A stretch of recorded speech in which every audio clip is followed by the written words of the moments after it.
Hey everybody, it's Hannah, and I'm going to read you a book called The Whole Story of the Doughnut by Pat Miller. Few remember the master mariner, Hanson Crockett Gregory, though he was bold and brave and bright. But the pastry he invented more than 166 years ago is eaten daily by doughnut lovers everywhere, and this is his story.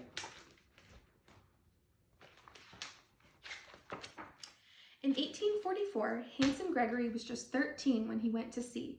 He left the family farm to become cabin boy on the schooner Isaac Acorn out of Rockport, Maine. Hanson quickly rose to cook's assistant, then was put to work high in the rigging. He ran up the ratlines barefoot as high as 8 stories to furl or release the snails.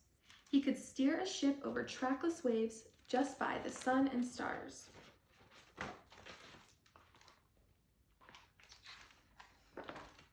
By 19, Hanson was captain of the cargo schooner Hardscrabble, tall with canvas stretched to the wind. In a few more years, Captain Gregory raced his cargo from Maine to California as commander of a clipper, the fastest ship on any ocean. On one voyage, he risked ship and crew to rescue 7 Spanish sailors from certain death in a frigid sea. When the news reached Spain, Queen Elizabeth II awarded Captain Gregory a medal for his heroism. But what about the pastry? For that, we have to go back to June 22nd of 1847. The crew of the Ivanhoe had worked up mighty appetites through the night.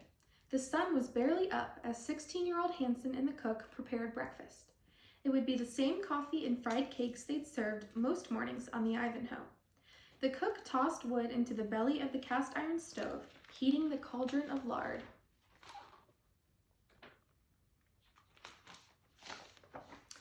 Hanson formed balls of sweetened dough. Both men stood on spread legs as the cramped gallery lurched with the ship. Pans changed overhead. The aroma of browning sugar rose as the cook dipped in the first blobs of dough.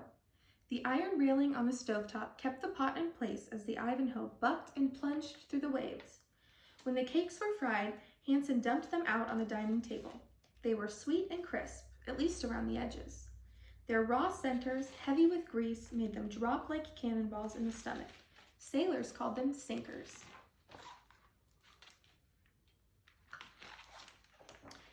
As Hanson shaped another batch, he was struck by an idea. He took the round lid off a pepper can and cut perfect holes in the center of each sinker. Then he tossed the rings into the bubbling lard.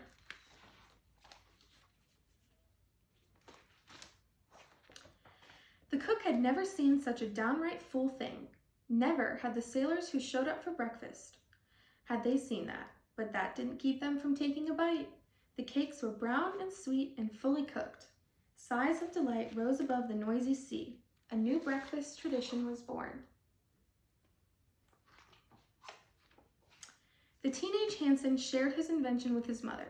She cooked up large batches to sell in a friend's store and on the docks to hungry sailors. Ship's cooks now served what they called holy cakes.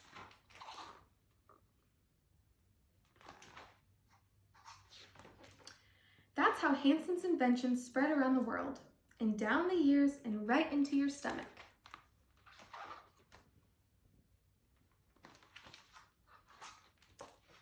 But sailors liked their stories to be bold.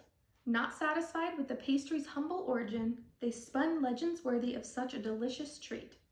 One told how Captain Gregory wrestled the wheel as the sea became a monster. Their first mate brought sinkers to keep up the captain's strength.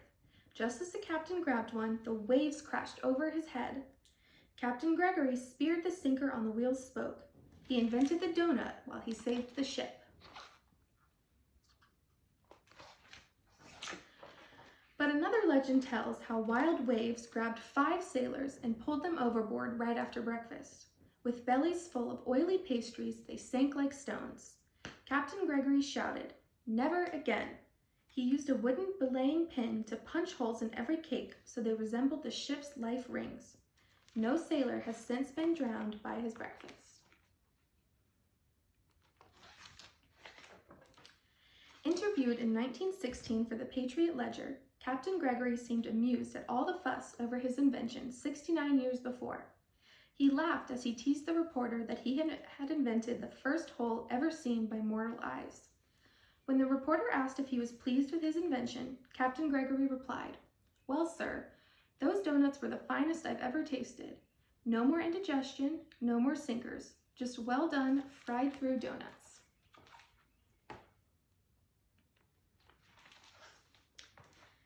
At age 89, Captain Gregory died at the Sailors' Snug Harbor, a home for sailors near Quincy, Massachusetts. He was buried overlooking the sea where stormy weather can be spotted as readily as it once was from the quarterdeck of the Hardscrabble.